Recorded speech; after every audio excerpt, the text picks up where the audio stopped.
हाल ही में बॉलीवुड में खलबली मच गई जब तेलुगु और हिंदी फिल्मों में काम कर रही अभिनेत्री पायल घोष ने फिल्मकार अनुराग कश्यप पर यौन शोषण का आरोप लगाया। एबीएन तेलुगु को दिए साक्षात्कार के अनुसार पायल ने बताया कि एक फिल्म के सिलसिले में जब वे अनुराग से मिली तो अनुराग ने पायल के साथ दुष्कर्म करने का प्रयास किया।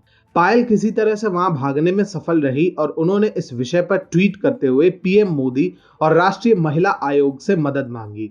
फिलहाल राष्ट्रीय महिला आयोग ने पायल घोष को पुलिस कार्रवाई किए जाने तक हर संभव सहायता का आश्वासन दिया है।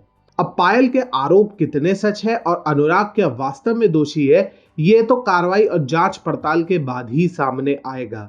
परंतु अभी से हमारे कथित नारीवादियों को इस खबर से ऐसी तकलीफ हुई है मानो अनुराग को आजीवन कारावास की सजा सुना दी गई हो। क्या स्वाति चतुर्वेदी, क्या तापसी पन्नू, सभी अनुराग कश्यप के बचाव में आगे आई है और कंगना रनौत से लेकर पीएम नरेंद्र मोदी तक को इस पूरे प्रकरण के लिए दोषी माना गया है। उदाहरण के लिए स्वाति चतुर्वेदी के ट्वीट्स को देख लीजिए। मोहतरमा लिखती है, मुझे पता था अनुराग कश्यप पर हमला होगा, लेकिन ये हमला इतना नीच होगा इससे मैं भी बहुत हैरान हूं। मोदी बहुत गुस्से में है।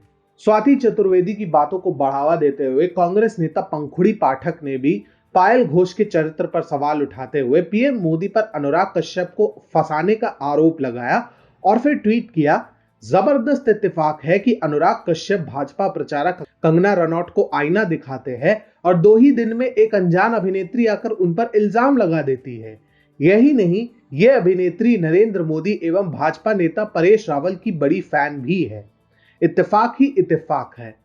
इसी भांति किसी भी व्यक्ति पर आरोप लगते ही उसका चीर फाड़ कर देने वाली अभिनेत्री तापसी पन्नू अनुराग कश्यप पर आरोप लगने पर कुछ समय तक तो मौन साधे रहीं और फिर तापसी ने इंस्टाग्राम पर एक पोस्ट डाली जिसमें वह अनुराग कश्यप को अत्यंत नारीवादी व्यक्ति सिद्ध करने का प्रयास कर रही थी।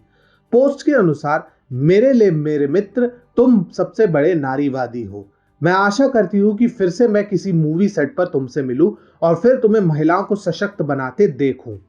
जब बात मीटू अभियान की आती है तो इसे बढ़ावा देने वाली इन्हीं नारीवादियों का तर्क था कि जो भी इस अभियान के अंतर्गत अपनी कहानी सामने लाती है तो उसे संदेह के घेरे से ना देखा जाए, अपितु उस पर विश्वास किया जाए।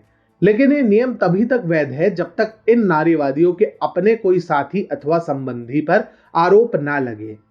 अनुराग कश्यप पर अभी केवल आरोप लगे हैं, ना तो वे इस समय दोषी है और ना ही कोई कार्रवाई हुई है। नारीवादी उन्हें बचाने के लिए नारीवाद का राग अलापने के साथ साथ इस प्रकरण को पीएम मोदी की साजिश बता रहे हैं।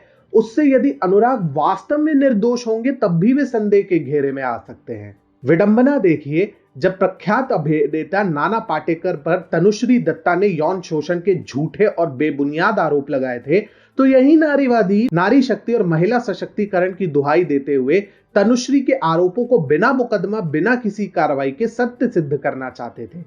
लेकिन जब अनुराग कश्यप पर आरोप मात्र लगे तब अब यही नारीवादी आरोप लगाने वाली अभिनेत्री को हर कीमत पर झूठा सिद्ध करने पर तुले हुए हैं।